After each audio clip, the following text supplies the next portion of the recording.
You're listening to episode 138 of Mitolife Radio. I'm Matt Blackburn. Today, I'm speaking with the Strong Sistas, Ashley and Sarah Armstrong.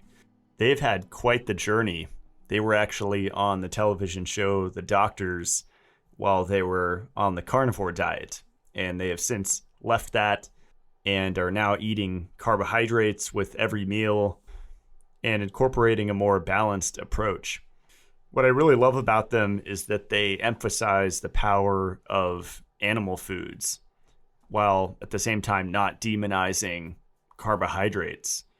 And it's really the people that are not just talking about it, but that are doing it, that are investing the time and the money and the energy into building a farm or a homestead and raising animals and creating healthy food at home.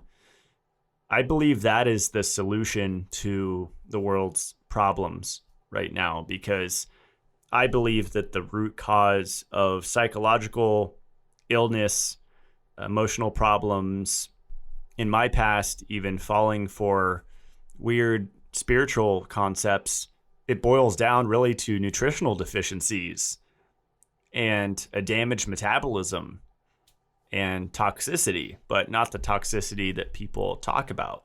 Calcification, lipofuscin, fibrosis, this is the real toxicity, the real accumulations that inhibit cellular function, especially in your noggin with your neurons, your brain cells.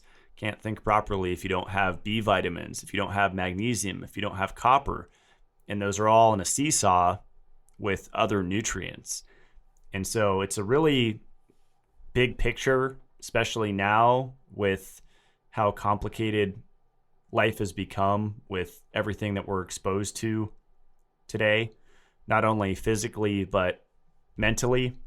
But to simplify it, it's don't go on the carnivore diet and don't go on the vegan diet. Have a balance of consuming both and really emphasize animal foods, because there are nutrients found only in animal foods that really support detoxification and rebuilding from the barrage that we've all been under. So in this interview, Sarah shares her journey dealing with mold exposure and their thoughts on mold, how to remediate it, how to remove it from the body. And then we go into talking about regenerative agriculture, and they share a lot of really cool tips, especially with keeping chickens, but we go also pretty deep into soil health and balancing the soil. So if you're growing food already, or you're interested in growing food, there are a lot of knowledge bombs dropped in this episode, and I'm excited to implement some of what they taught me. So here is Sarah and Ashley Armstrong.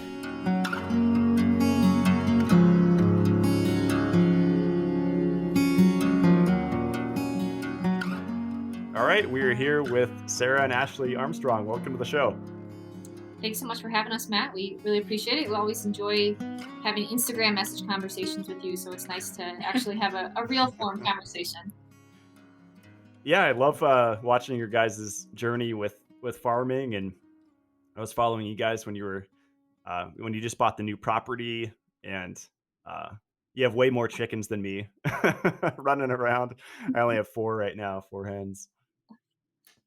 Yeah, it's been, I guess, about a year, full year now, after moving to the new farmhouse. And we're definitely not as far along as we would have liked to have been with like progress on the farm.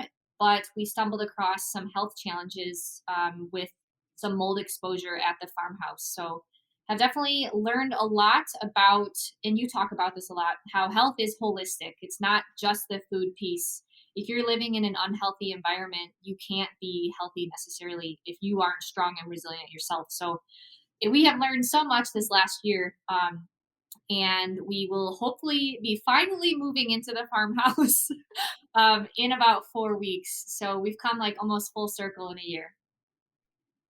That's amazing. So did you both get hit with mold, or one of you, I believe, got hit harder, right?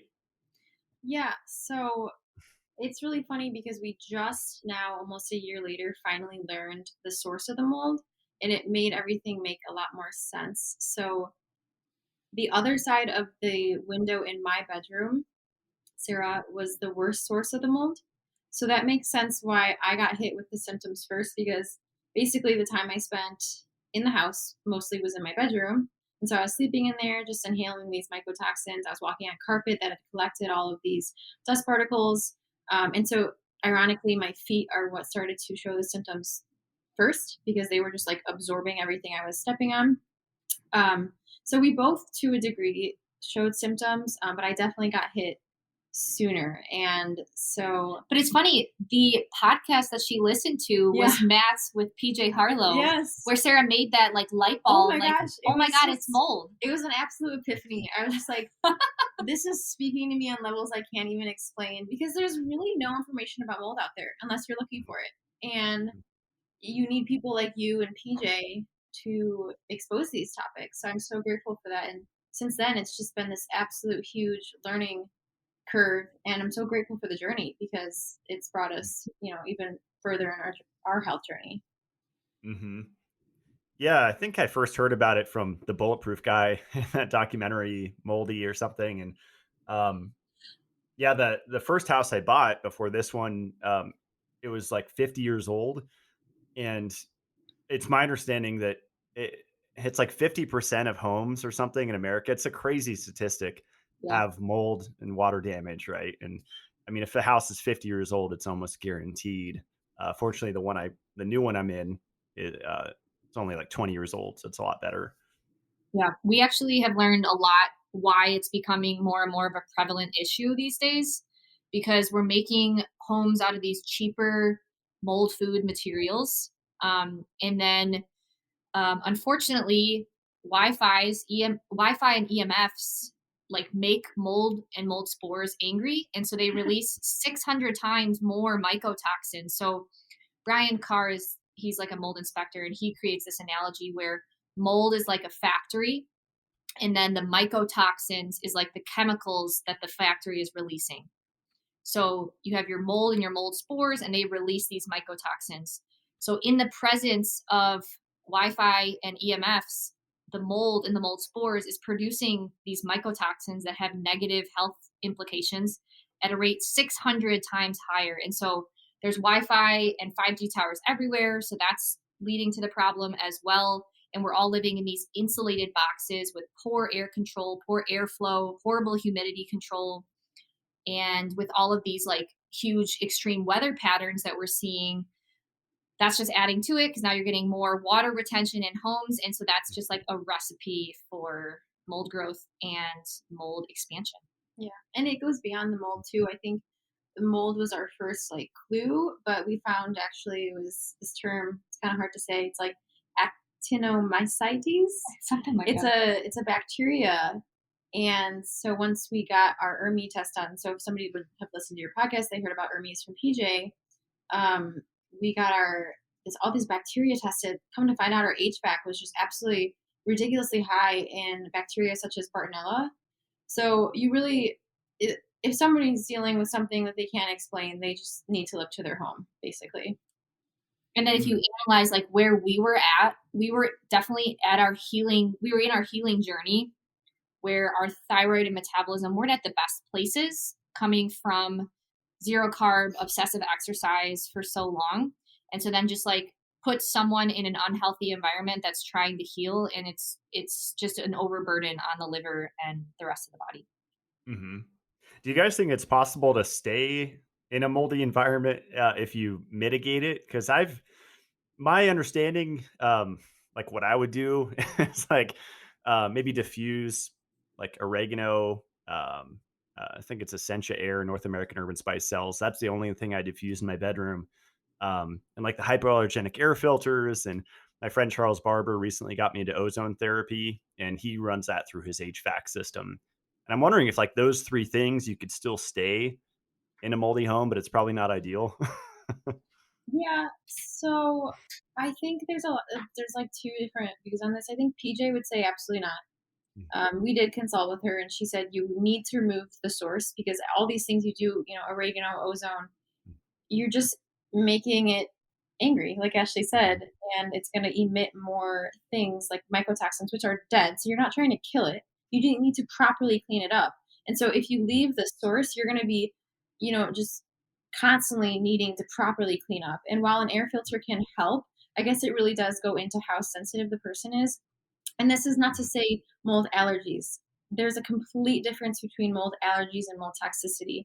All you're going to find on Google is mold allergies. Yeah. You need to move past that because that can easily be remedied with something like you talked about with Dr. Nick, low dose immunotherapy. This is completely different.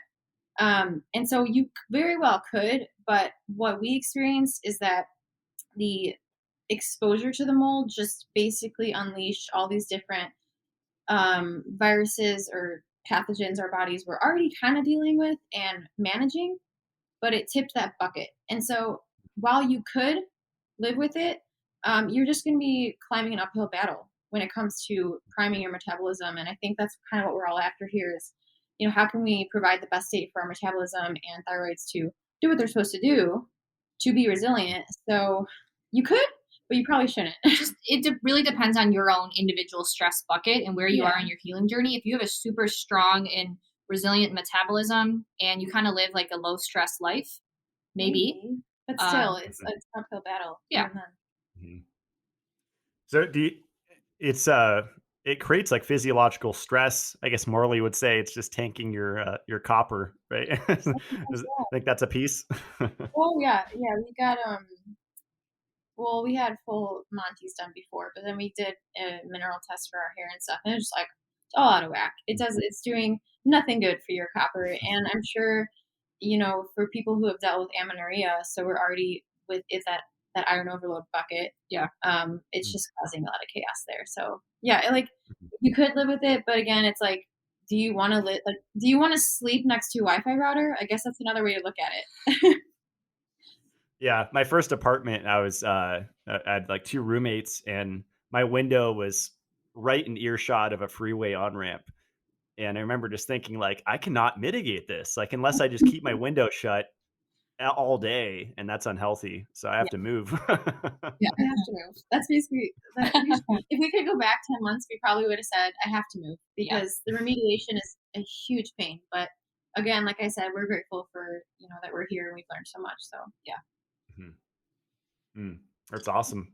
Well, yeah, I appreciate you sharing that journey, and it sounds like it was quite the learning experience for both of you. Heck out of our home, coming back in. So in the end, like she said, 10 months ago, yeah, we're really almost at the end of it. Like we can move back in here shortly, and we are going to buy.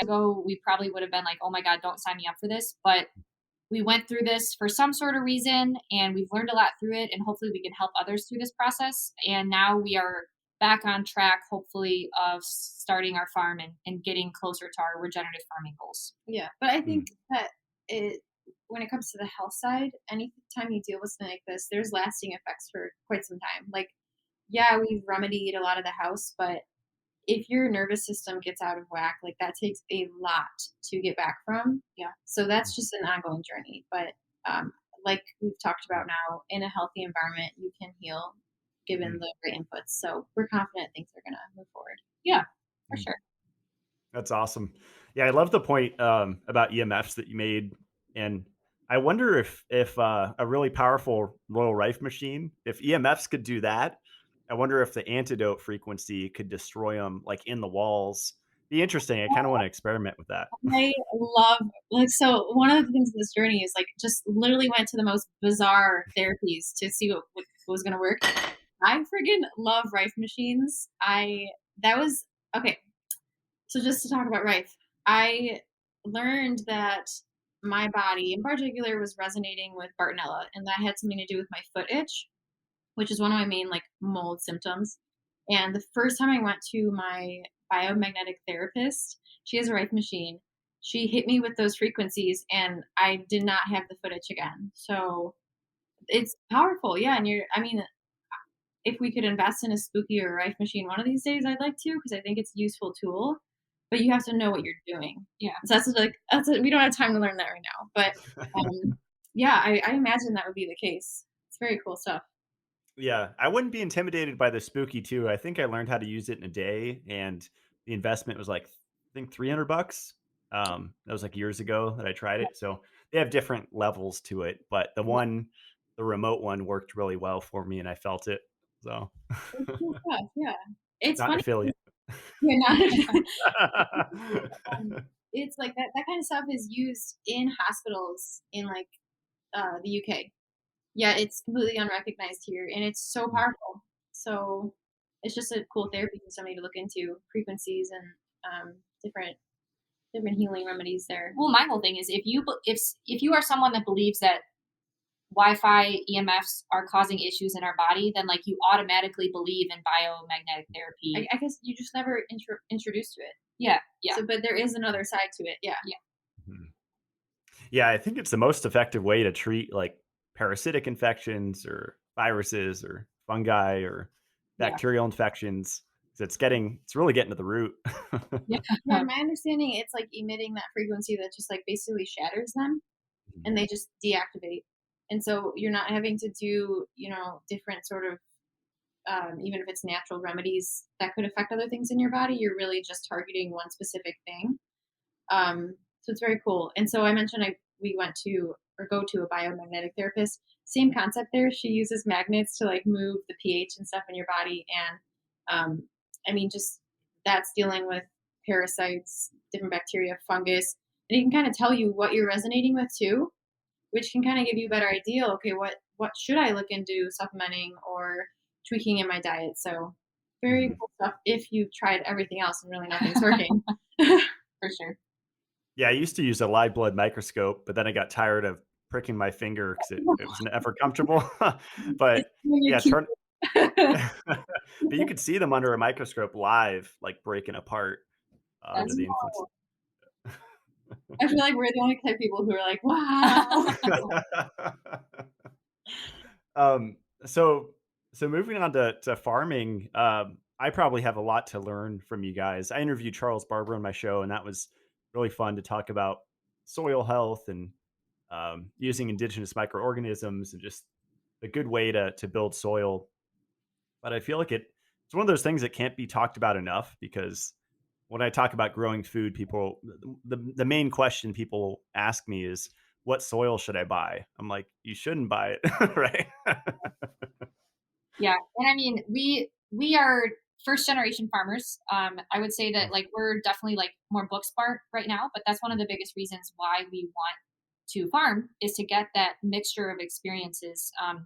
I have spent the greater part of the last like 3 to 4, 5 years spending every second of free time that I have on soil, learning about soil health. It's just something that I'm fascinated with, and she and I both realized that a few years ago, the way that your food is grown and raised has extreme consequences on your health. And so that's initially what brought us to regenerative agriculture, when we learned that, like, hey, you can get the most nutrients out of food that is grown properly, and food that is grown properly is grown in healthy soil. Hmm.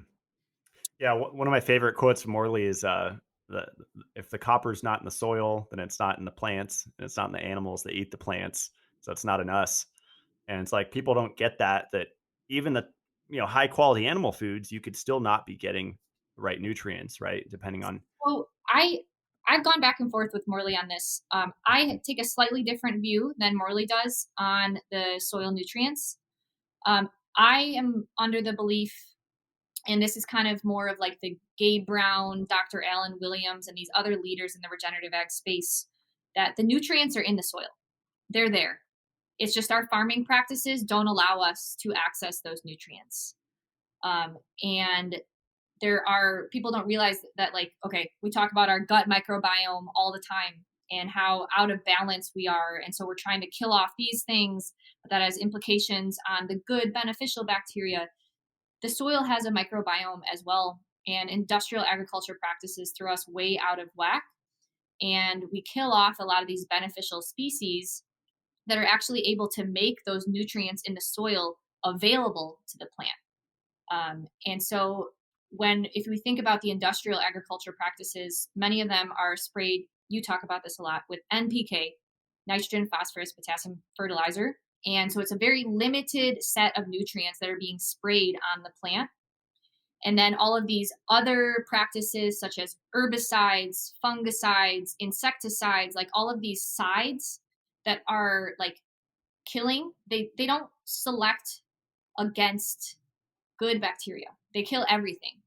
And so it's an antibiotic. Exactly. It's going through and it's wiping out all of the beneficial stuff in addition to the parasitic stuff. But so we're spraying limited amount of nutrients. We're killing all of the good bacteria. And the only way that the plant is able to get those nutrients is then from what it's spraying. In a proper functioning soil, there's this beautiful symbiotic relationship between the plant roots and fungi networks. And these fungi networks actually like habitat on the plant roots. They have much deeper like reach into the soil. And these fungi are actually able to access these deeper nutrients present in the soil. And it's almost like these fungi networks are all connected together. So it's this like giant internet in the soil. They can pass on information. They pass on these wide variety of nutrients, trace minerals that we don't even have names for.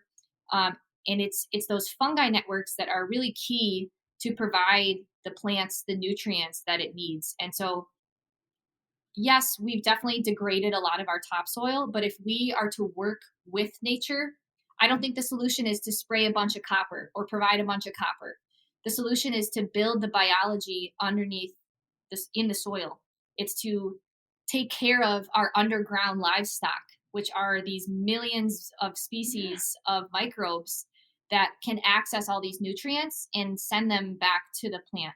So I think that it's kind of reductionist thinking to think we should just spray, oh, your soil is lacking this, so let's spray that. It's kind of like how you talk about, oh, someone's blood work shows they're low in zinc. Let's take zinc to supplement that. No. Let's return to the root and make sure that it's working properly underground. So that way the plant can have access to all these nutrients that it needs. Underground livestock. I love that. Never heard that. And yeah, I completely agree. And yeah, well said. And the fulvic acid, right? I've looked into how acid rain affects that, and it's contextual depending on where you're growing food in open air. But it's my understanding that growing food not covered in a greenhouse could be extremely detrimental to the soil health, depending on the geographic location of where you're doing it. Um, Tomorrow I'm getting a 33-foot geodesic dome delivered, and that's going to be a fun project to grow fruit while it's snowing outside. Yeah, that is awesome. I mean, there's so many nuances, and there's no like one set of rules that works for one individual farm or one individual area. The regenerative agriculture movement, which is honestly going back to implementing the practices of indigenous populations, it has principles that people should follow. And some of these principles are, one, no till. So tillage is this really destructive farming practice that industrial agriculture uses that, quote, adds oxygen to the soil. It digs like 6 inches or so into the soil or deeper, and it's cultivating and like mixing up the soil to prepare for like planting and the next crop harvest. That directly breaks up those fungi networks. You're literally just destroying fungi networks there. And so that's really destructive. So number one is avoid that. We should use no-till planting. The second one, and I think that this is the biggest one of all, is to just make sure that your soil is covered all year round. If your soil is covered with green things, that means that those green things are feeding your underground livestock. Your microbes have food. If your soil is bare, your microbes aren't getting food. They're dead. They're not going to thrive. They're not going to live. That's not healthy soil. That soil is going to erode faster. You're going to lose more of your topsoil. You're not going to be able to grow as nutrient dense food. So I think the idea of just having your soil covered all year round as much as you can, I think that's one of the best things that people can probably do. And then another principle is biodiversity. So you walk out to any sort of like large cropping farm and you just see rows of like corn or soy. And so it's just a ton of monocropping. Nature does not work that way. It takes so many chemical inputs to grow food that way. And so nature thrives in biodiversity. And so, Matt, in your dome, I would just say like you should try to plant as many things as possible. And I think that's going to set you up for success. Because the more species that you have in a given area, that means the more diverse fungi networks you have, which means all of those different fungi networks are able to access different sets of nutrients in the soil. They're able to dig deeper. They communicate with each other. And so it's not about like creating a blueprint of what someone should follow exactly. It's more in my given context, how can I work with nature to support the microbial growth or the underground livestock as much as possible? Because that's what's going to give our soil its life. Mm. That was awesome. Yeah, I learned about cover crops. That's kind of what you're talking about, right? And not keeping the soil bare. And that took me a long time to learn because I thought naturally you just see dirt and you're just supposed to see it exposed, but that's not. I mean, that's really harmful to the microbes in the soil, right? It's not. So It's then like starving them. yeah, exactly. And then each year the farmers inputs, so the inputs would be like the fertilizer and then all of the insecticides that they have to use to kill off things. Each year those requirements go up and up as you degrade your soil health more and more. And so they're on this just like perpetual treadmill, where all the prices are honestly controlled by Monsanto. And so it's, or Bayer, I guess. And so it's not to the fault of the farmer at all. They're doing the best that they can in the system, but the system is so messed up. The industrial agriculture system. Hmm. Wow. Yeah. A lot of people up here in North Idaho are pretty aware. Like the guy that just helped me build my goat sheds, he actually has a vortexer for his compost tea, Nice. and that seems like a really good way to go. There's probably some effect with spinning it in a vortex. Matt, you would love this. You should look into Dr. David Johnson. He has this thing called the Johnson Sioux bioreactor, and it's a no-turn compost. And I think that it is the current best compost out there because it is very fungal dominant. So a lot of our fields, a lot of agricultural fields after going through industrial ag are very bacteria dominant. So there's bacteria and there's fungi. They're very bacteria dominant. And this Johnson Sioux bioreactor compost, which I think would work really well in your context, it's very fungal dominant. And so it helps you get fertility back really fast. It helps inoculate the soil really quickly. Granted, it does take like 6 months apparently to get to like working capacity. So that would maybe be something you would be able to use next summer, but that's something that we are going to be experimenting with. Yeah, I'm looking at pictures. So there's like these tubes coming up out of a little. The whole point is to make sure that you can deliver oxygen like all throughout the compost without having to turn it. But yeah, it's a really inexpensive setup too. I think you could build one in like under $75. Wow. And I'm guessing you're a fan of worms because I learned that their it's called their castings actually have fulvic acid in them. Yeah, yeah. Worms are really awesome. He and Dr. David Johnson suggests throwing worms in there to help get the compost going as well. Oh, that's awesome. So what are you guys growing there? Everything? We've got a long way to go. Well, yeah, actually, it's funny because you're talking about how the industrial fields have more bacteria as opposed to fungi.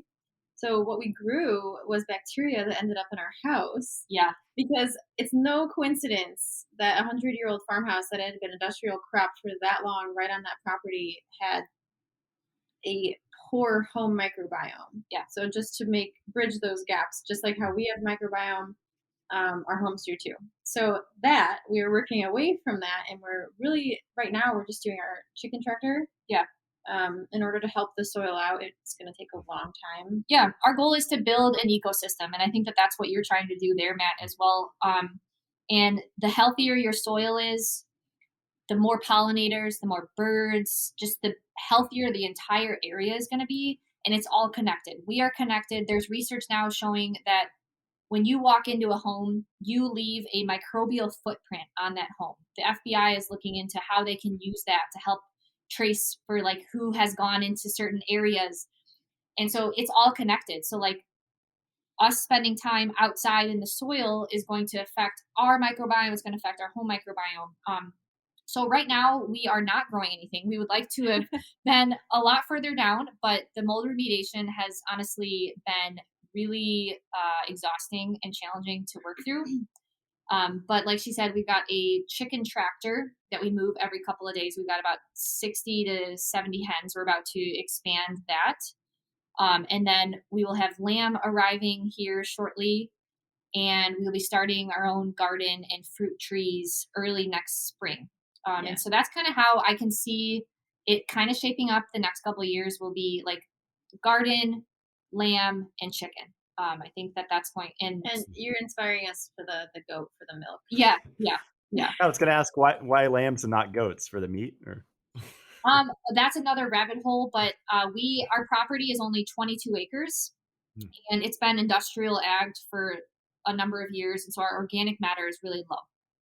One of the best ways to improve your organic matter is ruminant animals, and that's because ruminants have an insane amount of microbes in their rumen fluid, so in their saliva, in their manure, in their urine.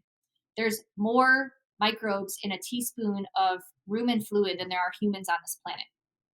So that's one of the best ways to like reinoculate soil is to get ruminant animals out there. But because we only have 22 acres and our soil health is pretty poor, smaller ruminants are going to be better for us than like bigger ruminants like cows. And so sheep are going to be a really great way to do that.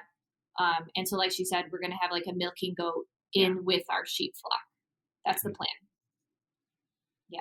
That's cool. Yeah, I learned from my goat lady that I got the Saanen goats from that you can't mix, especially male sheep with male goats, bucks, because they'll fight to the death.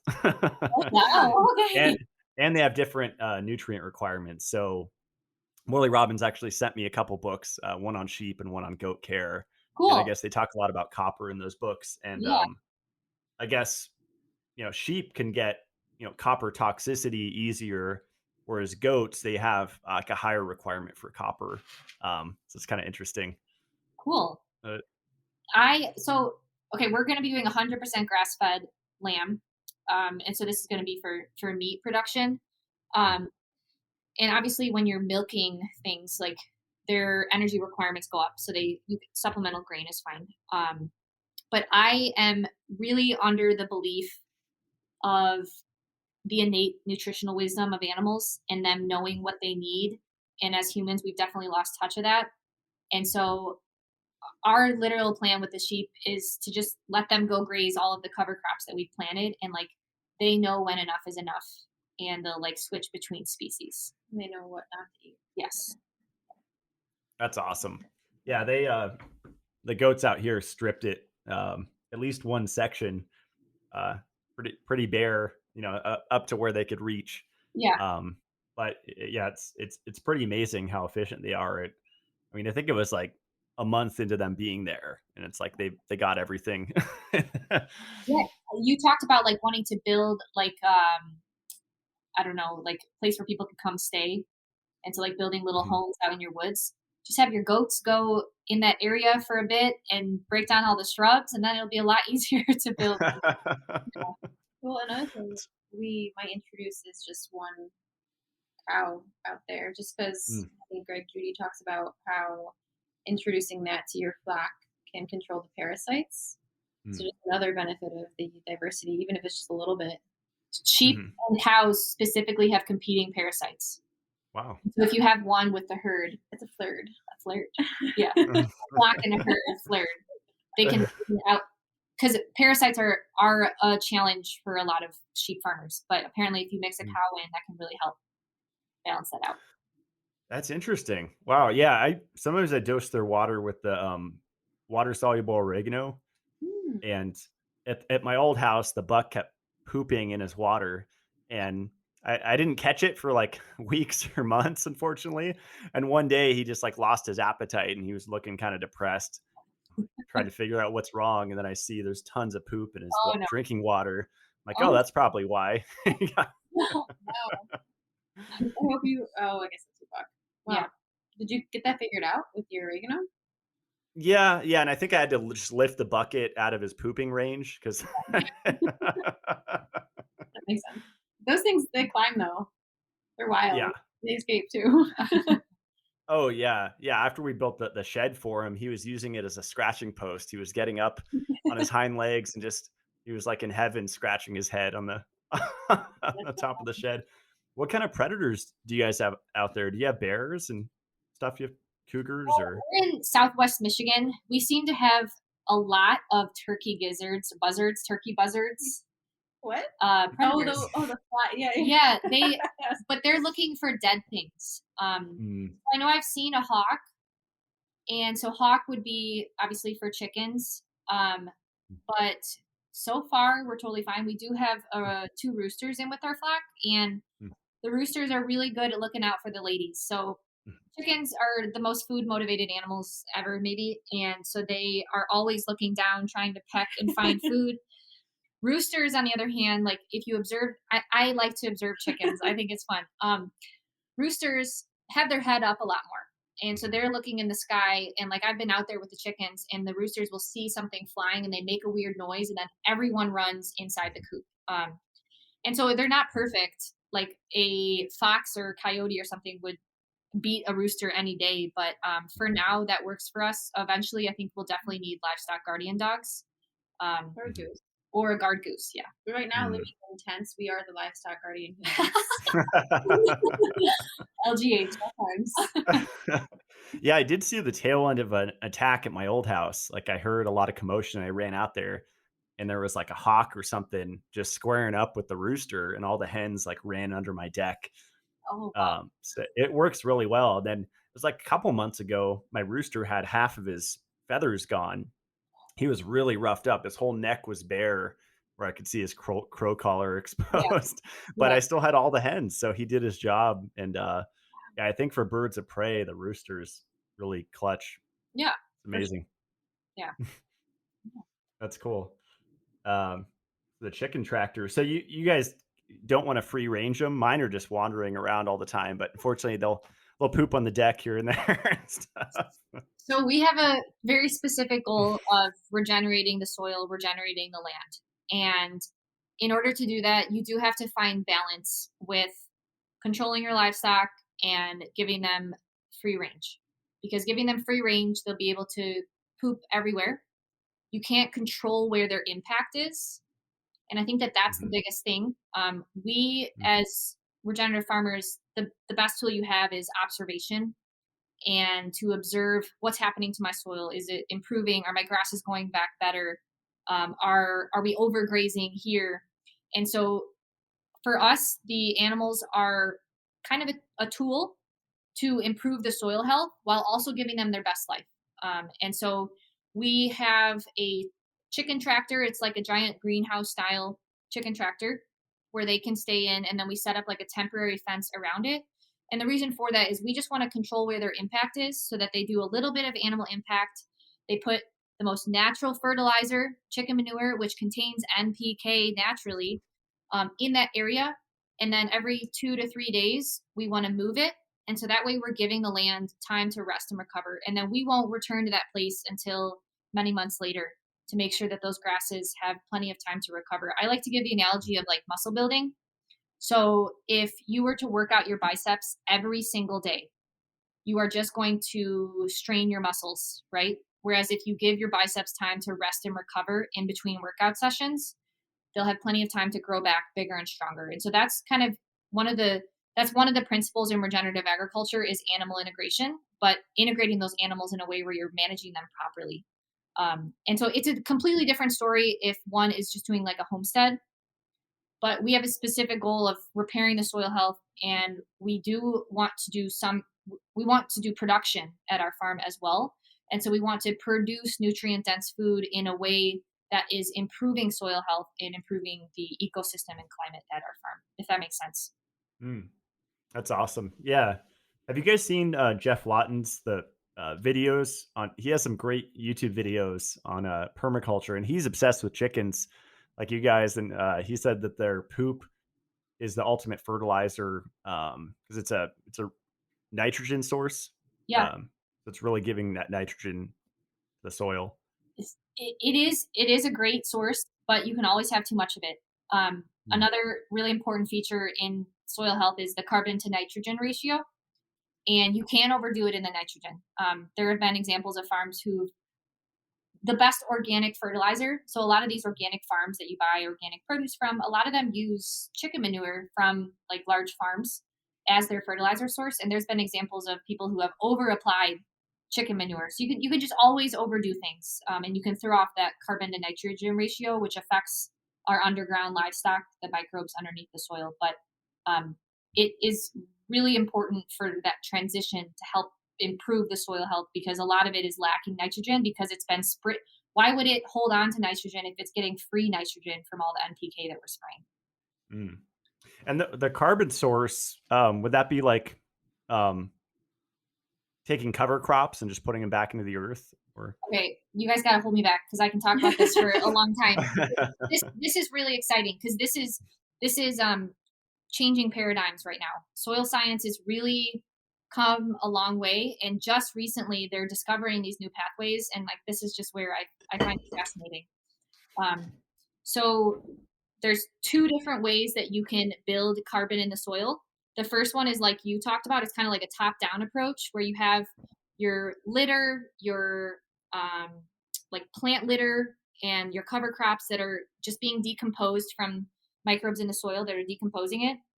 Um, but then another way is through what's called the liquid carbon pathway. And so this goes back to that plant root and fungi connection that I was talking about earlier. So the plant finds that fungi connection so valuable that it will exude almost 40 to 50% of the carbon that it is sequestering from the atmosphere down to those microbes. So Hmm. it's just two different forms of carbon. The top is a specific form, so it's like decaying matter versus like the plant roots exuding down liquid carbon to feed the microbes. And that's that symbiotic relationship where, in exchange for that liquid carbon, the plants then get that diverse nutrient pool from the fungi. So the plants feed the fungi the root exudates, so the liquid carbon, and then in exchange, the plants say, "Okay, I'll take XYZ nutrients from the soil." And so those are the two pathways. The second pathway stores carbon deeper and it stores it longer. So it can last like thousands of years. And then the top down pathway, that's a little bit more of like a quicker cycling carbon. But both are important. And both are how we build those carbon stores in the soil. And the more carbon that we have, the more nutrient dense food that we can produce. Hmm. Wow, that's awesome. So are you more a fan of growing directly in the soil versus like raised beds? What are your thoughts there? Yeah. So I think like so part of our farm is also like we're building a wedding barn. So we need that aesthetic. And so we're with our garden that we're putting together next year, we really are looking into that because I think like raised beds do add a nice like control. You can have purpose with each bed and you can have a cool aesthetic. So that is something we need to look further into. I think for our garden we might go that route. She's a little bit adverse to that. I believe that you are putting in so much work into your garden that you should reap the benefits of building those carbon stores. And as soon as you raise your beds, each year you've got to rebuild. Whereas in 5 years after using this like similar plot of land and implementing regenerative and permaculture practices, you will see an increase in your organic carbon matter underneath the soil. And as a result, the crops that you grow for yourself are going to have more But what nutrients. if you just create beds on the ground and don't raise them? That's fine. But I think raising them, you ultimately, like we were talking about, like those fungi networks, they can access nutrients like so deep into the soil. Like you can't even fathom how deep that some of those roots go. And the more that we can foster those fungi relationships, I think that the more nutrients you can produce in your food because you're working with biology. You as a gardener, have that underground livestock. And if you support them, they will support you in helping you produce. Well, hypothetically, could you, over year after year after year, bring those root systems vertically up by putting your own soil back onto your bed as you grow it? Um, yes, I just am talking about like the rate, like the ones where you just completely Don't shut it off from the bottom. isolate them from the bottom. Mhm. I think it's just something to consider. And obviously, like if you're in the city and your only option is a raised garden bed, do that, of course. But if you are going to be on a property for a long period of time and you're in this for the long haul, go with the other one. Mhm. We'd say the goal is to minimize external inputs because people will use, like, I go to my hardware store slash farm store, and they have, like, the bat guano and the oyster shell calcium, and you can buy all these things, and that could be useful. But in your guys' view, would you ultimately want to make it so you don't need to buy anything from the store to keep it going? I think that that's the goal. That should be the goal. Like our ancestors didn't require a lot of these products to grow food. But I think that it's really context dependent. And like if someone needs those chemicals or any sort of inputs, organic inputs to get started for the first couple of years, like there's nothing wrong with that. Some people's soil may not be at the place where it can support itself. And adding, I think implementing regenerative agriculture and permaculture practices are going to be your best bet. And the amount of inputs that you need is going to depend on the quality of your soil health for sure. Yeah, like for example, we Ashley put together like a seed cocktail for our fields, and we're gonna have to do that the first 2 years because we just simply didn't have good enough soil out there to grow grass after the what was it, corn last year? Soybeans. The beans. The beans. The beans died off. Yeah, the previous farmer was on the standard corn, It's soy, beginner's- corn, soy yeah. rotation. Does it snow where you guys are at? I'm not familiar with that climate. Yes. Yes. So Not as we're, much. we're in Southwest Michigan now, and so Mm. it's really we do have great soil, but this is one of the hearts of the corn and beans. Yes. We were surrounded by corn and beans. Yeah, we will definitely. We had a strong winter last year for sure. Yeah, moving into this new house, I had to trench and bring water to the goats and just different areas. And I didn't even know. I mean, I think I grew up seeing these spigots here and there, but you have to have them under the frost line, and so they're like self-draining water spigots Yeah. with like the old crank style. Yeah. Oh, we've got so much work to do on our fencing and water system. That's a whole nother like soil health alone. Having a good water and fence setup is like vital to be able to easily implement these practices. So that is a challenge that we are going to face here very shortly, but we'll get to it. We'll get to it. On the topic of water, because when I got into health, I grew up in San Diego and Southern California area, and I would see people's backyard gardens and their raised beds, and I never saw them using filtered water. It was always just straight municipal tap liquid going onto their food. And uh, have you looked into the effect of like well water and hard water on these different cycles and how it affects the carbon and the nitrogen cycle in the soil? I have not, but I'm very interested in that now. And Matt, you're gonna have me go down a large rabbit hole. But no, we are getting a new well in for the farm and the wedding barn area, and we are absolutely going to get that tested and just make sure that the TDS is low and put any filters on that. We've seen firsthand like buckets, we have white buckets, and after moving in here for just a little bit, just putting well water into those white buckets, guess what color it became? Green, No, red. brown. Oh wow. So it's rusting like pretty quickly, and so we had to put a filter on that like right away. And so that was just straight from our well, and so this was the water going out to the chickens. And so just making sure that I don't know. I think that would be one of the easiest ways would use white buckets and see what happens to your white bucket after a little bit of time after using the water. And that's a pretty easy test as to whether you should probably fix your water. And then That was our shower water. I'm pretty positive, right? yeah. Now we have a filter. Water is so important. But now I'm super curious on the effects on the carbon to nitrogen ratio and on the fungi, because you think of the water that like all of these irrigation systems and industrial agriculture is using, and all the acid rain, and how the water vapor cycle is working, and like how much glyphosate we just have everywhere. um They have those planes that are just spraying it. oh man, that's ooh, that's got to have an effect. It's got to. Yeah, I'm really fortunate to be on a spring here and measure the water when I got here, and it's like 34 parts per million, so fairly low.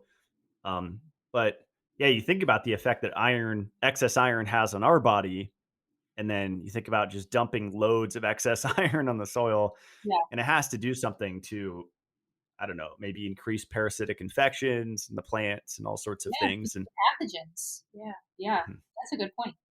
I remember hearing years ago, I think it was Rudolf Steiner, kind of a wild guy, but he talked about using copper gardening tools, like copper shovels and stuff. Oh, And cool. that alone improved the health of the soil just by, instead of using, what are normal garden tools made of? Not ideal materials, Yeah. We were but interested to see if we controlled for the water and um, tested how much parasites we have, like season 1 with the lambs versus season 2 versus season 3, Yeah. to see if that's really impacting that. Yeah. Wow. Well, now we I have a like. lot to look into. Well, I like that you guys are trying to improve the system, because I think uh, there's too many people that are just like, "Oh, I'm just going to do it," and not try to like change anything. And as long as food's growing and things are functioning fairly well. But I think there's a lot of upgrades to be made with farming, especially in the context of pollution, like you were just talking about. You might have seen me talk about my little CO2 gas chamber for the chickens that I'm going to experiment with to euthanize them. Yeah. I mean, so we have layer birds, and so we aren't doing meat chickens right now, but when they become an age where they stop laying, like that is inevitable for stewing hens. That would be interesting. I'm excited to hear how that goes for you. Because we've had to butcher some roosters on our own, and that was tough. That was tough. We were up to no good. Yeah. Yeah, I think people don't realize that when you raise chickens, you inevitably have to kill some, because you're not going to have all hens y- you know that come out of the eggs. There's going to be a certain ratio of roosters, and you can only have so many roosters per hens, right? Or the hens will get roughed up. We had such an issue with that. That would be my biggest advice for someone that's starting with chickens. Make sure that your hen to rooster ratio is right. We had a like horrible ratio, way too many roosters for small amount of hens, and all of their back feathers got like messed up, and I think it definitely affects their personalities They and don't lay how. as many eggs. Yeah. Because they're stressed. Yeah. And so make sure that, I would say like one rooster to like 15, 10 to 15 hens is like, that's like plenty. Like you do not need more, you do not need more roosters for that size. Um, and obviously like 1 to 4, that's plenty, but you don't need the more is not better with roosters. More is not better, because then they fight each other. Yeah, And then but they fight it's a you. dominance thing. Yeah. Yeah. Yeah. Yeah, I think I've seen in some of your videos that the chickens chase you guys around. They do that to me because they know you're going to feed them. They I Chickens are so fun. They are really food motivated, and they all have individual personalities, and some are like they want to jump on you all the time. I don't know. It's been really interesting to see like the difference in the different species of chicken, or like so we got Americanas and we have Isa Browns, and so which ones are more dominant, which ones lay more eggs, which ones are more friendly, and consistently our Americanas are just at the bottom of the totem pole. Yes. And yet they're our favorite because you have to feel bad for those ones. Yeah. They're just Do fun. you, do you guys have any silkies? Those look pretty cool. Not yet. We Not have our yet. eye on a Craigslist. Farm mascot, maybe. But I They're think chickens are fascinating, and I think a lot of people forget that monogastric animals like chickens the nutrient quality and the fatty acid profile of the eggs are a direct reflection of what they consume.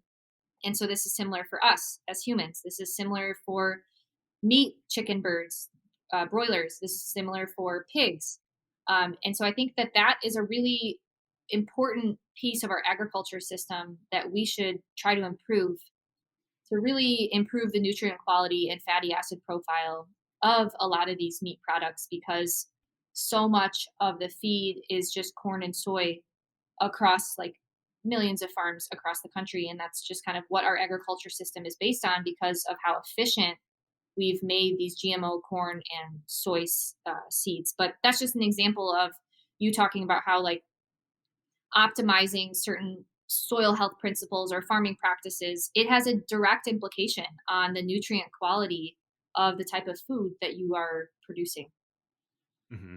Are you okay with non-GMO corn feed for chickens if there's no soy in it? Yeah, I think so. Corn in itself gets demonized a lot. It's just clumped into that keyword corn and soy free. Corn in itself is not very fatty. It's more of a grain. It's higher in carbohydrates. I think that the biggest concern would be the level of glyphosate in that feed because pesticides can be transferred into the egg yolks. And so it's not necessarily the corn, it's how a lot of corn is grown. And definitely non-GMO, but if you're really trying to optimize your health, I'd look into organic sources as well. Just because Mm. glyphosate is used heavily, and non-GMO doesn't mean glyphosate free. So non-GMO is good, but organic is like the best option because it means non-GMO and it also means no pesticides and those other things. But it's Mm. expensive. It is. So it comes at a cost for sure. Yeah, the glyphosate thing, that's a whole rabbit hole, and we know it depletes copper. And recently I found a study on white sugar, which a lot of people in the metabolic health community use. I like putting it in my milk, and it turns out that refined cane sugar has 20 times more glyphosate than refined beet sugar. Oh, Um, Even organic. It's interesting. that's new. That's really interesting to me. It must just be byproducts because I'm not sure if you've heard of Stephanie Seneff's work Mhm. at MIT. She has shown that like glyphosate, the glyphosate molecule is very similar to the glycine molecule. Mm. And so with all of the errors in like protein and DNA replication and things like that, a lot of glyphosate molecules go in replace of glycine in a lot of animals that consume glyphosate laden foods, such as like GMO corn and soy.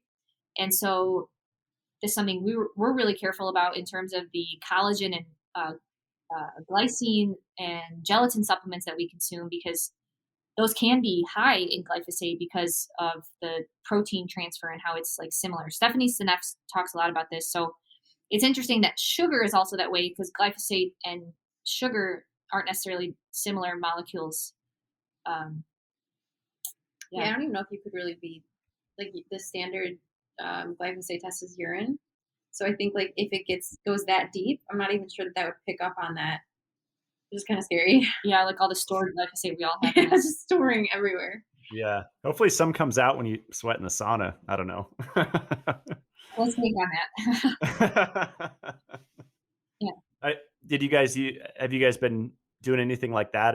Any health protocols there? Or? Yeah, we've got our Which health protocols have we yeah, I'm not sorry. done? That's ridiculous. It's really funny though because it always comes full circle. Like you can try all these fancy new things, but you really can't escape the basics. I think that are really in this. I don't know the pro metabolic or whatever you want to call it. What you talk about basically. So regulating that iron and getting enough bioavailable copper, retinol, vitamin C, whole food vitamin C, so all those things. You can try all these different supplements, but if you're missing the mark on those, your system's just not functioning. And no matter what, these supplements are not going to do their job. And that's something that I have really had to continuously relearn because I think when you come across like, oh, I'm dealing with mold toxicity, what do I do? There's just like from every different direction, there's something different that they're telling you. You need to take this binder. You need to take all these different. What was one? glutamine. Glutathione. You're always just like, don't take that. But Your body can make that. of course I've taken it in this whole journey, and I'm just like, oh my God, stupid Sarah.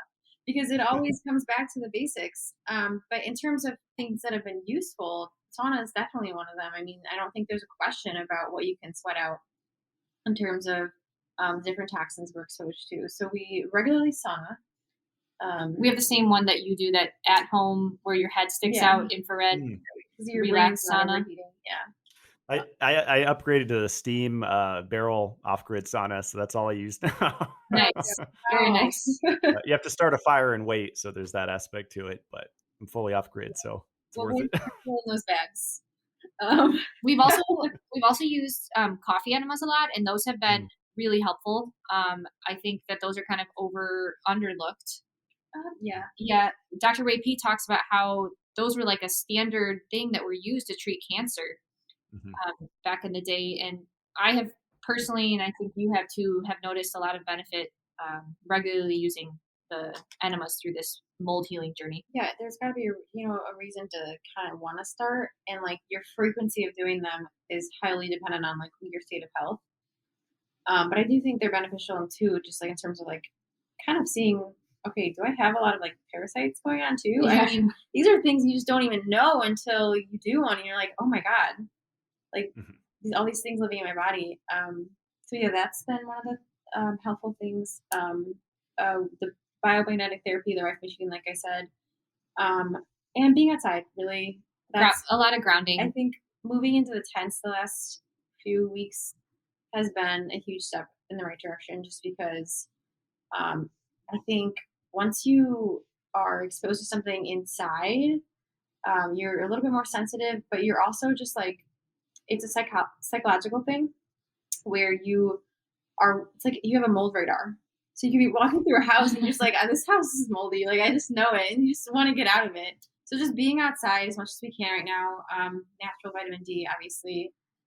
You just can't overlook the basics, though. The whole food vitamin C. Minerals. Oh, donating blood to get rid of excess iron. Yes. That's been good, too. Yeah.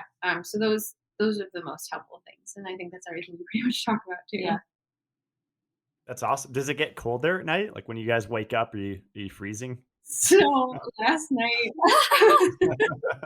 so we're in our tents, and I just don't even have a sleeping bag.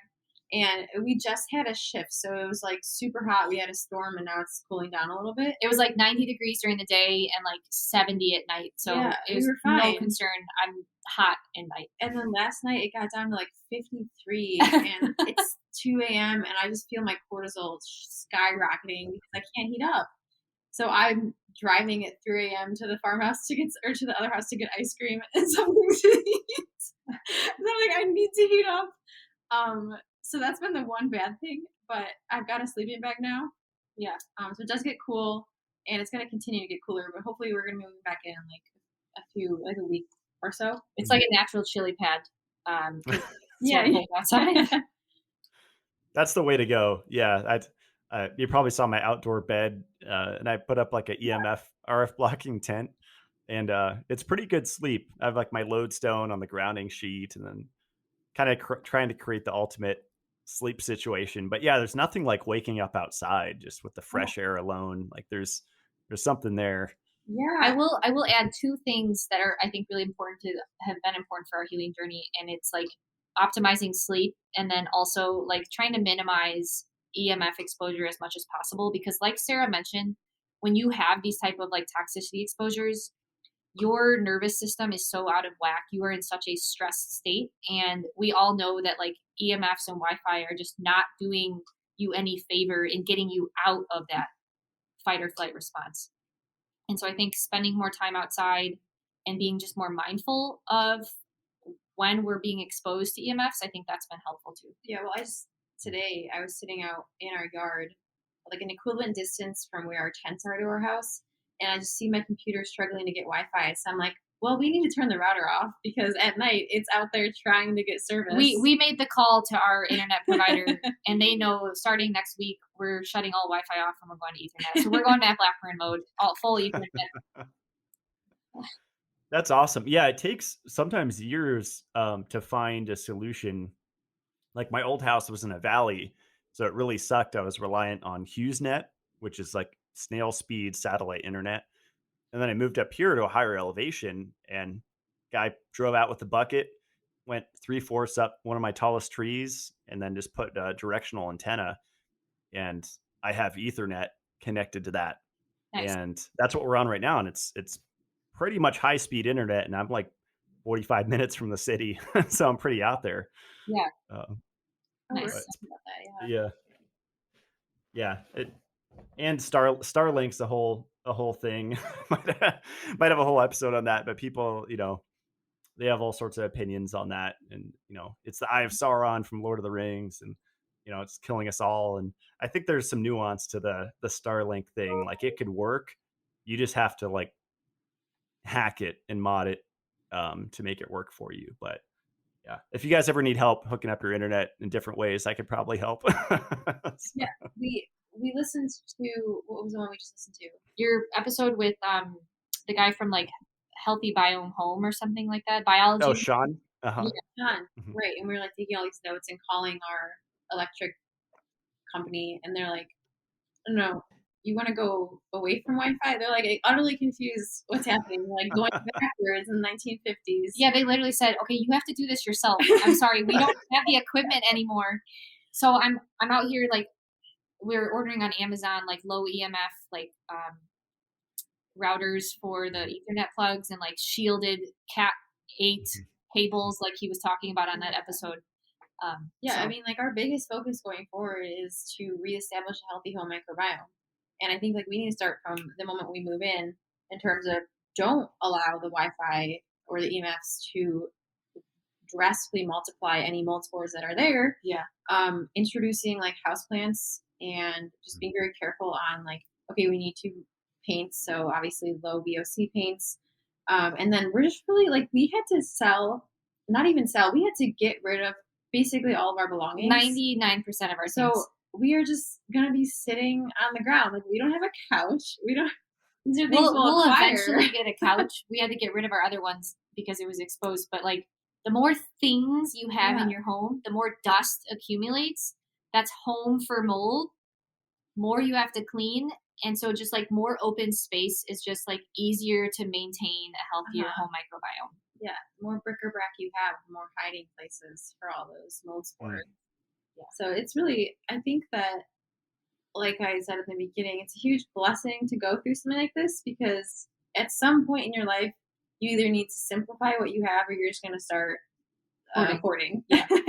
And like we weren't at that point, but like we're huge into decorating and having all these little cute things. And now I see them and I'm just like, Not needed. Yeah, like I need to get my Swiffer behind there.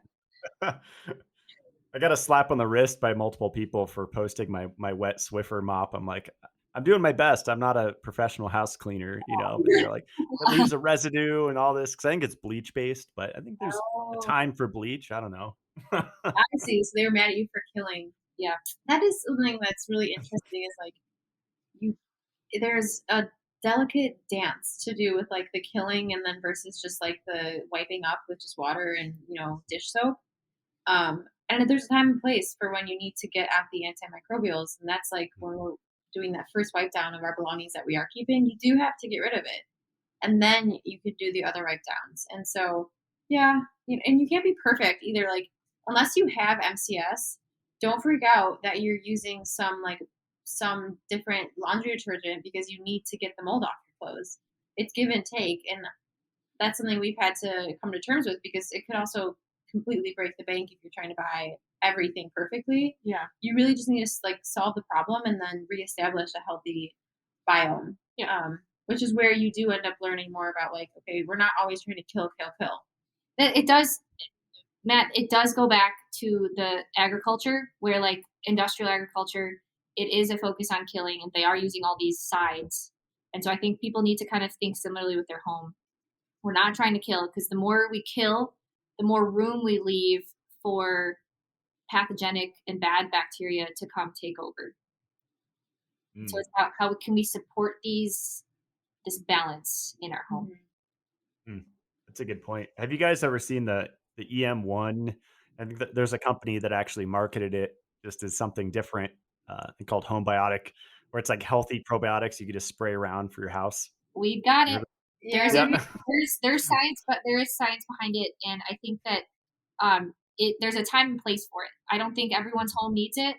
We are going through full mold remediation, which one of the steps involves a fogging step, where like everything in your home is basically do the antibiotic. it's a one time like antibiotic use, and so in order to like establish like a healthy microbiome at the end of it, it's almost like someone would take a antibiotic and then they go and take your spore based probiotic like right away to make sure that good things are coming in.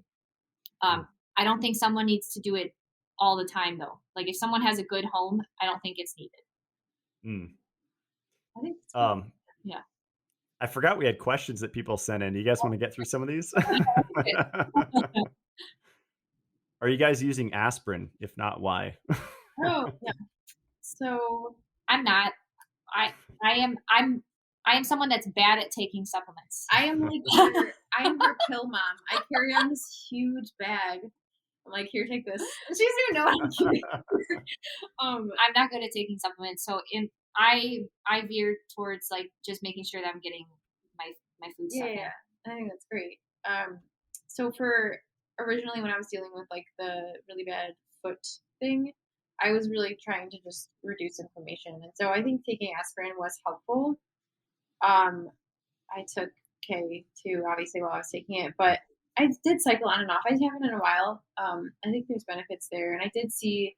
I mean, I guess like the foot itch got less intense, but unless you know exactly what you're targeting, like aspirin isn't going to fix Bartonella. Like, you're just at that point slapping a bandage.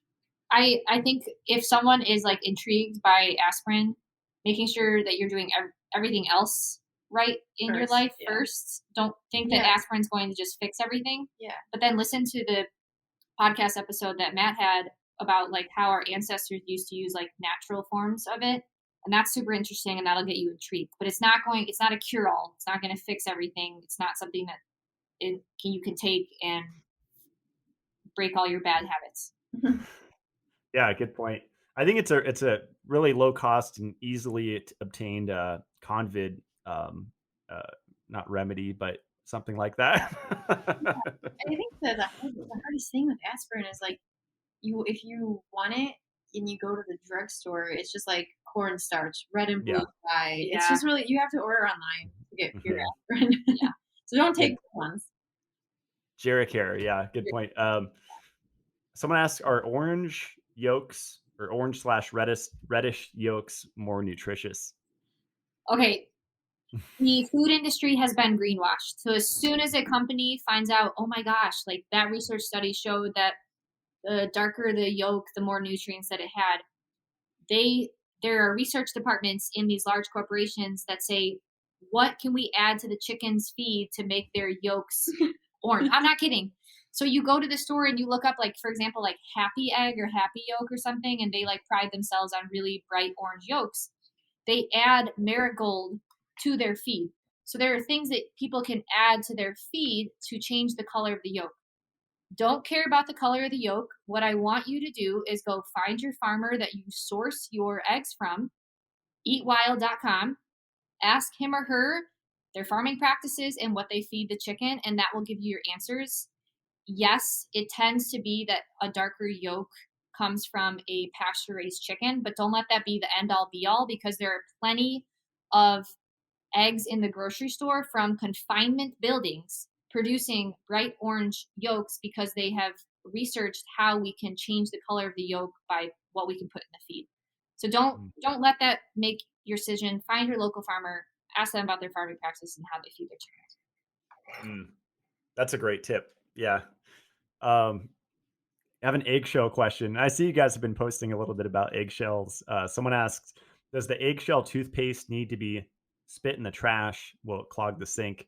So are you guys using that as like a toothbrush? I haven't even seen that. Yeah, so it's baking soda, eggshell. Well, baking soda, maybe no. Yeah. All it is, coconut oil, eggshell powder. Yeah. And yes, we spit it into the trash, which is kind of a pain, but I guess like the coconut oil can clog we've had a unique problem too because we used a lot of like tallow-based shampoos and conditioners. Yeah. And so we just had a lot of pipes backing up. So after like the sixth time, we learned we were like this is not working. So yeah, spit that into the side.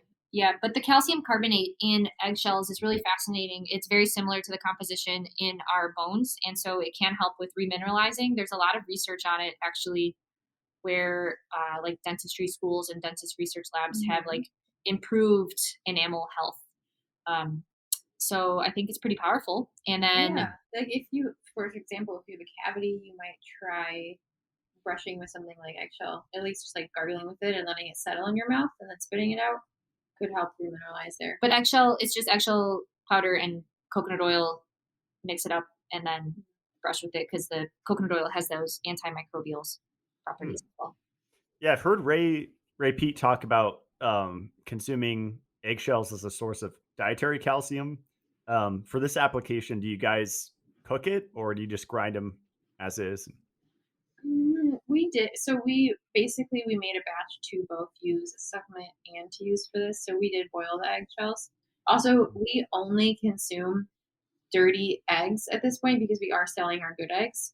So all of our eggs have chicken poo on them. So it's like give and take. I mean, yeah, we could eat that, I guess, but it just seemed smarter.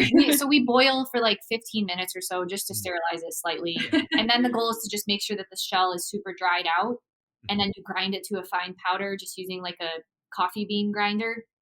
And that's Yeah. it. So we like to put it in the oven at like 200 degrees Fahrenheit to help dry it out a little bit. But I guess you could skip the boiling if you have like if you know where your eggs are coming from and they're Yeah. clean.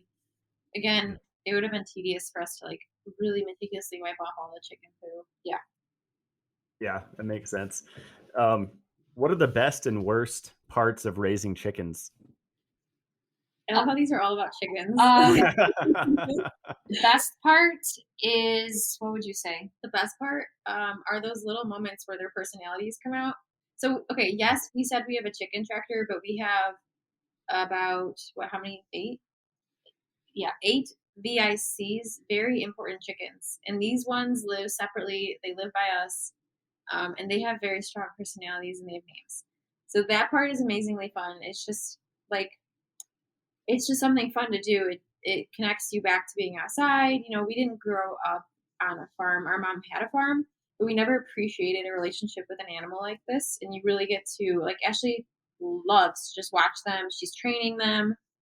And then me watching Ashley's reel of her training them, and I'm just like, oh my god, that's my favorite part. I'd say the worst part, part that's been the hardest is we like Sarah said, we are selling our eggs, so we are shipping our eggs to people's doors, and so we do want some production piece of it. And the pasture raised chicken is challenging sometimes because some chickens have no desire to lay their eggs in the nest box. I think you've experienced this too. And they will lay their eggs wherever. And so like there are some days where we lose a ton of eggs because this chickens just escaped underneath the fence and they went and laid their eggs wherever. So that I would say would be. Do you tell me you found 22 or something? I found 22 eggs today in the field that are our eggs because we don't know how long they've been sitting in the field, but there's honestly not many downs. I mean, it is a lot of work. It is a lot of manual like labor, but yeah, I guess I'm never going to turn down being outside. No, I think the other downside is that what you mentioned is there's sometimes poop on the deck, but it is what it is. Yeah. Yeah, I've been gathering tips from people up here because there's a lot of homesteaders in this area, and my one friend Chris, he was saying just use straw, like because I'm gonna have them, cooped up, and I have a chicken mansion with a little run connected when it's gonna be snowing heavily here, and he was just saying to throw down a layer of straw, and then when that gets all nasty, just put another layer, and that's like an easy strategy, just homestead style, if you're not mass selling the eggs or whatever. And then Matt, save all of that straw and put that on top of your vegetables when you seed them next year. It's like one of the best composts that you could do.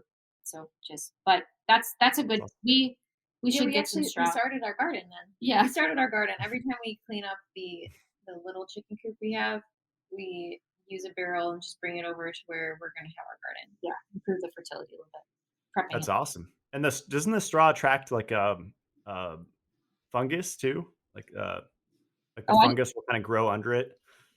I didn't know that, but that would be a good thing. Yeah, Mhm. I'm not sure.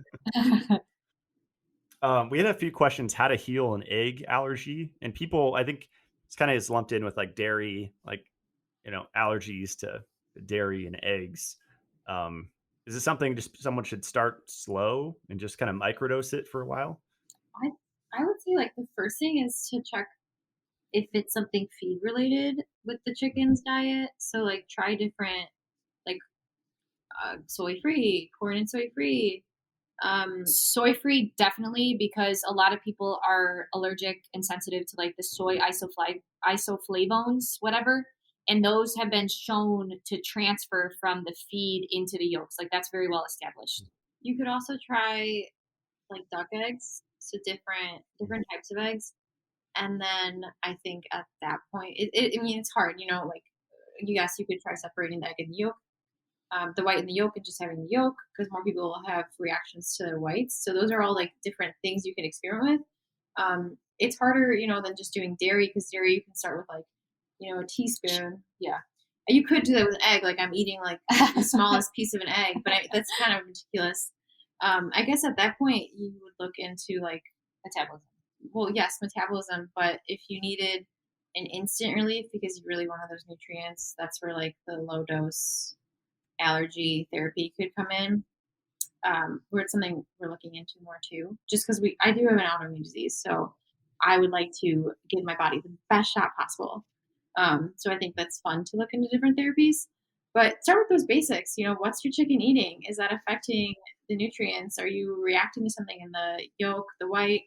Um, is it duck egg versus chicken egg? And then the more intense things. Metabolism. Yeah, focus on metabolism. I mean, it goes hand in hand with healing from dairy intolerance. It's usually a metabolic thing. Mm. Those are good points. Yeah, and don't jump right to glutathione, right? Because I feel like a lot of people going dairy and egg free, it's like they're missing these like precursor nutrients. It's like no wonder they're reaching for glutathione because they're not consuming the foods that would allow them to make it. Yeah. Yeah, and that's what's tough is like, okay, this is where Ashley and I see a big problem is there's really nothing bridging the gap between mold illness and then just like metabolism or into really anything in metabolism.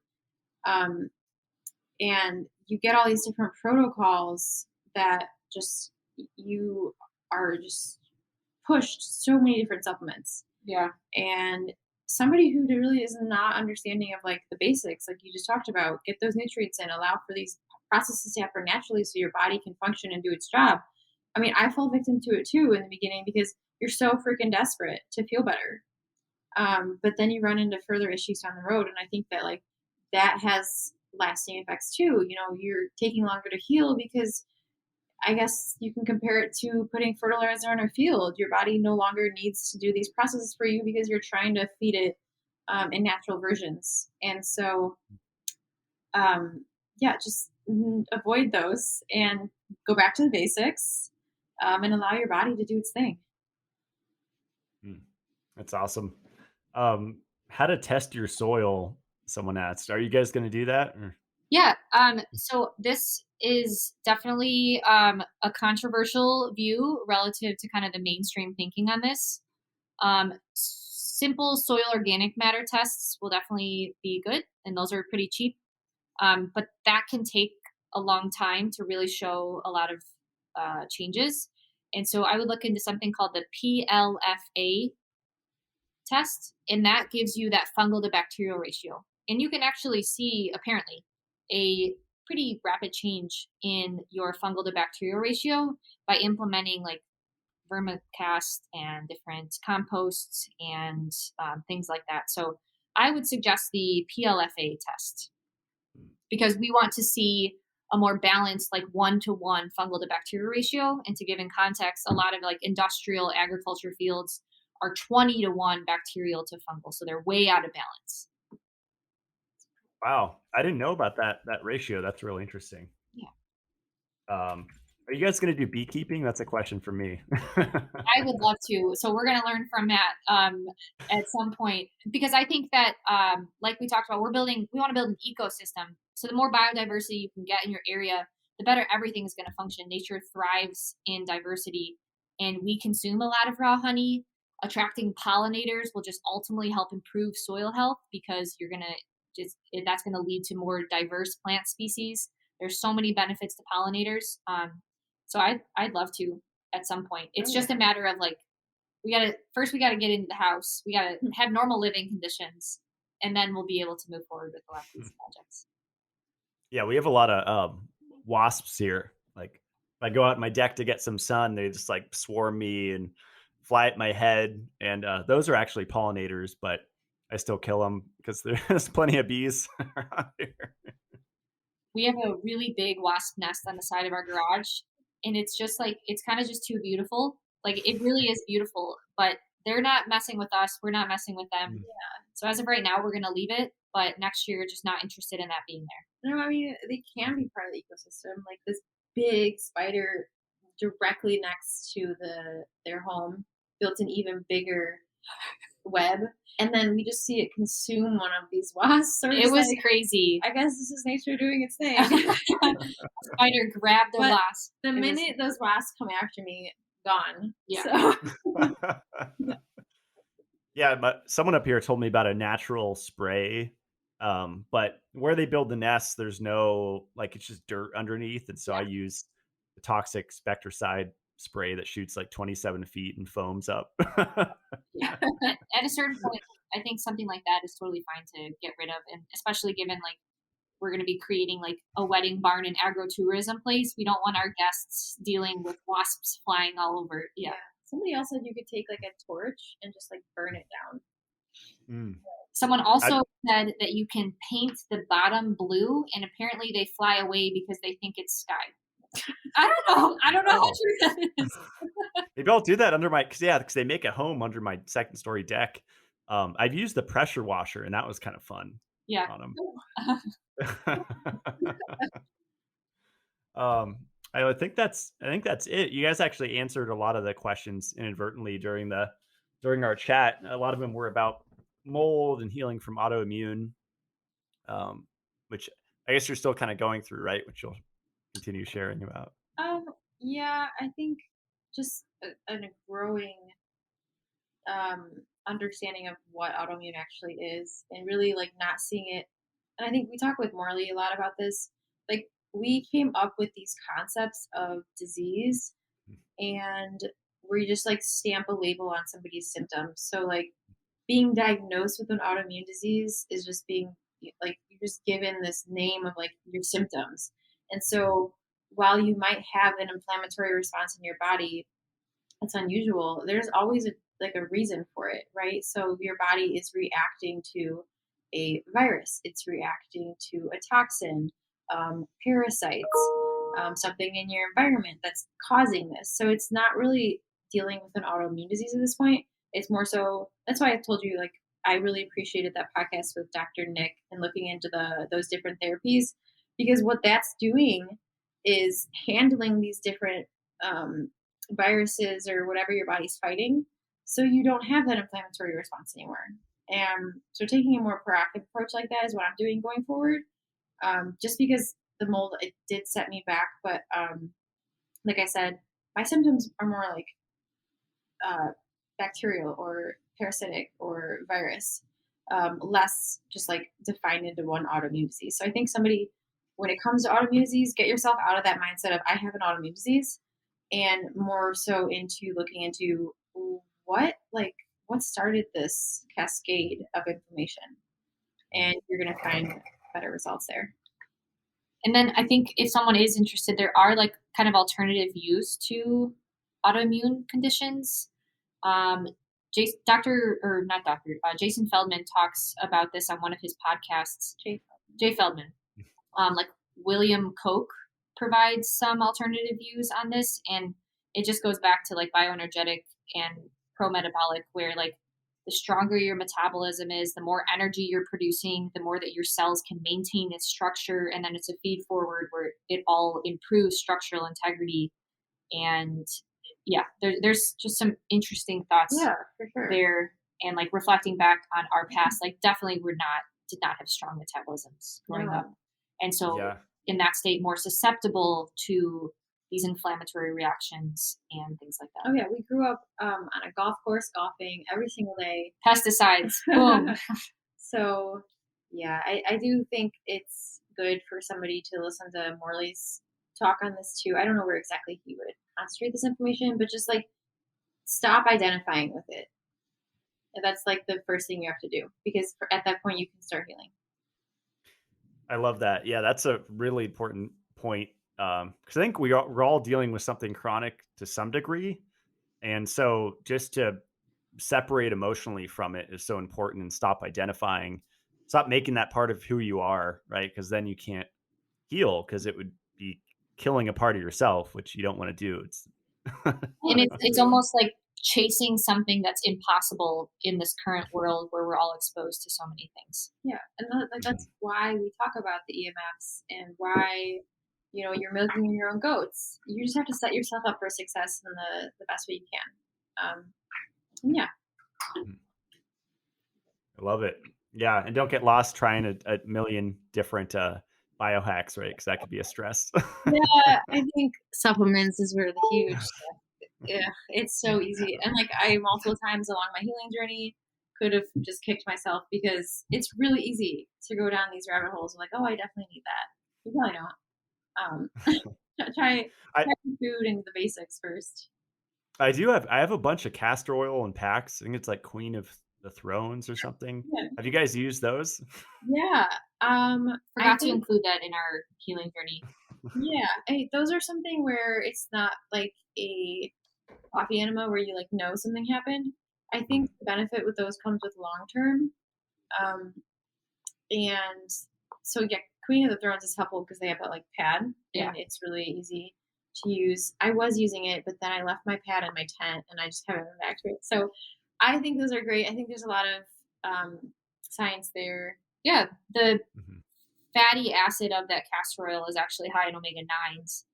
Mhm. And there's a lot of like really interesting polyphenols like quercetin in it that have some really cool benefits. And our ancestors used it for healing and improving liver health for a number of years. Yeah, and so that brings up like quercetin. So instead of maybe, again, I've had to learn this hard way, but like somebody who's healing, they already have probably a like gut that just doesn't really want to digest a bunch of supplements. So look externally, what can you apply? Go topical first. The castor oil is going to benefit you more than just taking a bunch of anti-inflammatories or quercetin. And I mean Mhm. that might even apply to aspirin just to the start. Just like look first externally before you just start trying to go inside. That's a good tip. Yeah, I'm getting my sensory deprivation set back up at the new house here in actually tomorrow, and I'm so looking forward to that magnesium load because it's all that sulfate and chloride just soaking for an hour. I was doing it daily for a while, and it was so different from taking it orally. Like I feel like it was just raising up my magnesium faster than anything I could take orally. We're like next level. I Yeah. just some of these things I'm just like nodding my head like, yeah, No, that's nice.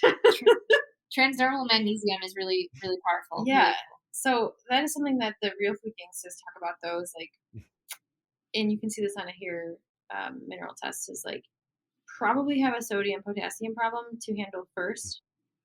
So they always talk about that order, and I think I love Mhm. the way they do things. They just like they're really food first, and then going into things. And obviously, there's some supplements like vitamin E, like your vitamin E, we love it, that you just aren't getting from food and are going to be really helpful. well, and your dietary past have set us up for failure with Yeah, all of the foods that we've when loaded I'm ourselves talking with. about stuff, I'm not talking about those. Those are like your whole food vitamin C, like little helpers. Mhm. We're Mhm. talking about the things that like your body should be doing for itself, but you're just trying to like skip around the corner and Like NAC. yeah, and supplements. And of course I've taken NAC along this healing journey, like of course. Um, and that's probably why I'm still healing, right? So I think that talking about it more and listening to these kind of podcasts and really just like committing to Mm, the journey of just giving your body a chance and those basics mm, is really where it's at. mm. That's where I've seen the most Love it. success, at least. Yeah. That's awesome. Well, this was a lot of fun. I think people, I took a lot of notes here, and I think I'll be better set up for my greenhouse. I mean, I'm going to focus heavily on fruit because I miss that being way up here. I'm like 2 hours from Canada, so it's a pretty northern climate. But Are you just doing all maple syrup right now? that is a large amount of my carbohydrate intake is maple syrup, well, and goat milk. Right, So right. goat milk, sucrose, maple syrup. I should probably emphasize honey more. Once I harvest it from my hives, which I just have two, but the top boxes, the bottoms of the brood box, and the top ones, the honey boxes, those are probably almost ready. Nice. They just have tons of acreage here to forage from. So cool. And those have been going for maybe about 3 months, but they filled it up quick. So, Awesome. Very cool. yeah. In your story, testing against glyphosates or something in the food sources, or you're just like, I don't know. I think that's awesome that you're now just going to be like, I want fruit, so I'm going to grow it. Yeah. But that's what we should be moving towards. And especially in these times, in these trying times, we should be growing our food. Yeah. We're going to Yeah. be fruit trees, I think, in like March. Yeah. We That's were a little nice. timeline. We were Yeah. a little late, but we'll hopefully have them for next I guess summer we'll be in a harvest. greenhouse though, so we're gonna watch that space. Yeah, watch that space. We're gonna watch. That's awesome. Yeah, a lot of people, most people up here, I think there's only like 2 or 3 people with growing domes up here in Idaho, North Idaho, but most people just do the standard A-frame Yeah. greenhouses. But at my old house, like that collapsed like a billion times under the snow load.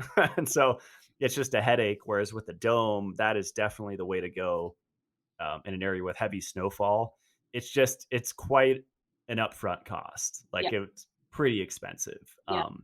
But I'm going to have like 1,000-gallon little koi pond in there too. So it's kind of an intelligent design. So you dig around the perimeter, I think 4 feet deep, and that kind of insulates it. And then you put a water tank in there basically with fish, and that helps to maintain the temperature. Oh, that's so cool. Okay, that's gonna Yeah. be the dream wish list. Yeah. Yeah, we don't get as bad of winters as you, but we still do get like right across Lake Michigan. We get like kind of dumped on as the weather patterns go across there. So that'd be really cool to follow. You guys have a tractor, right? Yeah, That's to move fruit. yeah, that's the yeah. Have you guys lubed it up yet with the oil? Or do you Not maintain it? hit it yet. We haven't. Well, so Sarah drives it. We should probably touch it up a little bit. Sarah's the chicken. I moved the Coop. coop. Yeah. mover. I feel like I'm absolutely destroying rainforests when I'm out there. The crops that Ashley planted grew just exponentially high. There's some stalks that are like 15 feet tall. Yeah. So I'm out there with the tractor just like knocking them down so we can move the coop.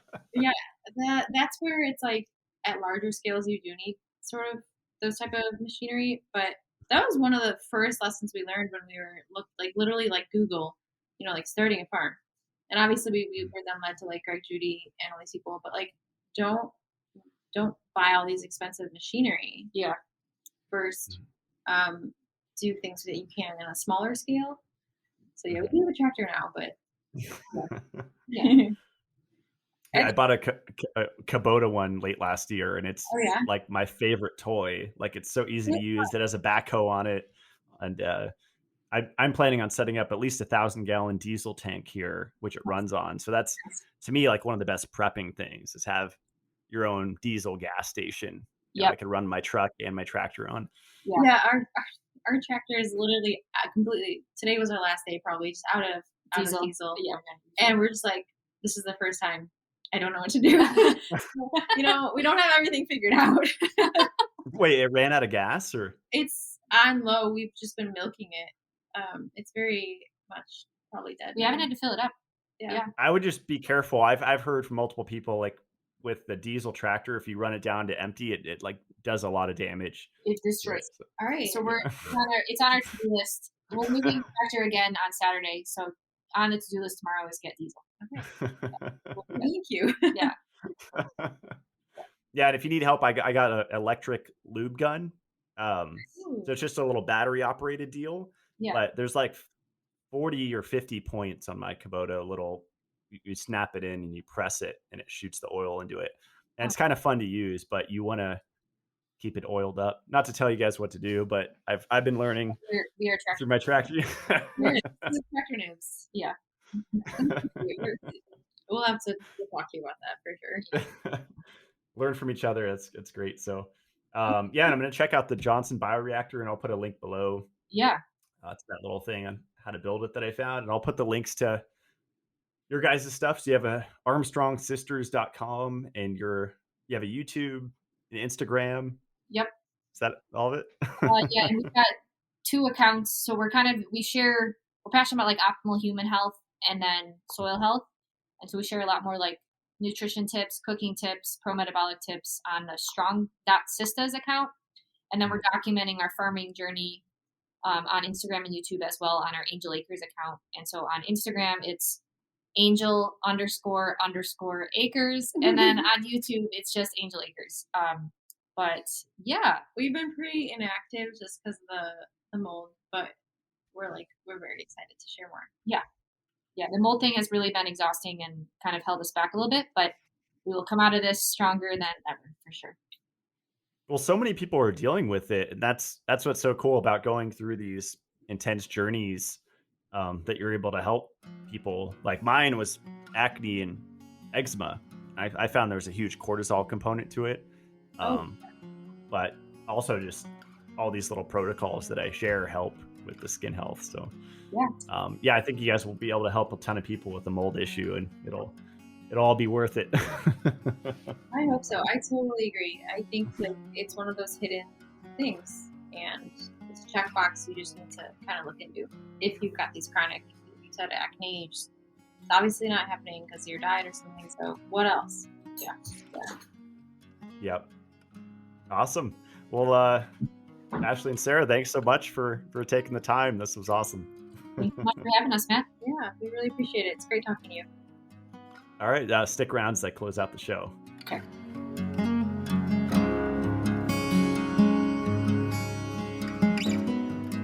Well, that was a lot of information. I loved when Ashley broke down what regenerative agriculture is all about, and those 3 points of no-till, covering the soil with green things, not leaving it bare, and making sure that there's biodiversity and not just monocropping. And I grew up not having any idea of these things because in my video games and in children's books, I would just see bare soil and all of the same plant. And we've had this idea of weeds injected into our society, where maybe the weeds are actually increasing biodiversity and helping the plants around them to uptake nutrients better. I often think back to when I was living with my parents in North County, San Diego, and the house that they rent has a bunch of fruit trees. And when I first learned about the importance of minerals, I started driving to the Scripps Marine Research Center and filling up filtered ocean water in jugs, 50 gallons at a time. And I dumped that filtered salt water from the ocean directly on the lemon tree. And its production of lemons quadrupled over the next several years.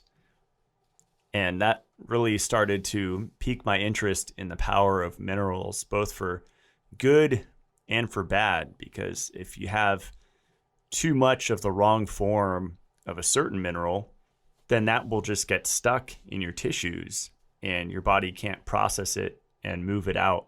I think that there's a lot that we can learn from growing food, either fruit or vegetables, and tending to the soil. And I'm looking forward to learning when I get my 33-foot geodesic dome up and running here in Idaho. I'm really grateful to interview really smart guests like Ashley and Sarah that can give me all of these little tips that I can integrate. And I don't think it's rocket science, but I think it becomes easier when you take out a lot of variables like tap water or acid rain. Just those two things alone do a number on the soil. And I like that term, underground livestock, because it's so true. You have your bacteria, your fungus, and of course the fulvic acid, which gets washed away with acid rain. So if people are aware of that and watering their soil with filtered water, ideally for me it would be in a greenhouse protected from the elements, then I think that's going to be some really high quality food. And I'm excited to experiment with different things like putting lodestones, earth batteries in series, because there's a whole electricity component to soil health. And just like we need voltage, so too do the underground livestock. From what I've seen on social media, it seems like a lot of people are having trouble sourcing high quality farm fresh foods that is beyond grocery store quality. So if that's you, I definitely recommend you keep an eye on Ashley and Sarah and follow them on social media, on Instagram, strong.sistas, and then angel__acres. And their website is armstrongsisters.com. And they're on YouTube as well. And I'll put all the links below to all of that. I think it's really awesome what they're doing. They're not only going to provide real food to people, but also the information of how these foods really affect your body. And just with an egg alone, a high quality pastured egg, you're getting B vitamins that you can't get in a supplement, forms and ratios that are natural. You're getting choline, which supports liver detoxification, specifically from an excess of PUFAs, polyunsaturated fatty acids. You're getting really high quality absorbable protein. It's like 48% assimilated. And minerals, copper, zinc, so many things just in an egg. And it's wild to think in my vegan days that I didn't eat any. And now I'm eating them every single day. And I don't feel the same if I don't.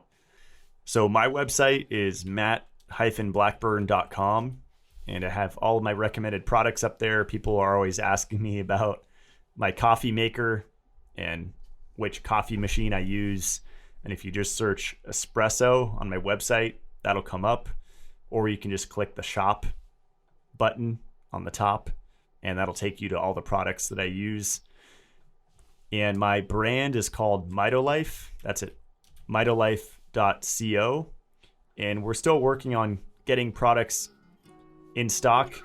It's been wild the last few years with the supply chain and all of the world events going on. But I really appreciate your patience as Mitolife grows. And I'm happy that a lot of people are getting really great results on the CLF protocol, especially combined with balanced nutrition and lowering stress in your life. That's been helping a lot of people, and that's really awesome to see. And if this is your first show, I release a new episode every Friday, and I try to keep it fresh and interesting and in the realm of alternative health, not just sharing basic health information that you hear on most podcasts. So thanks for listening. See you guys next week, and stay supercharged.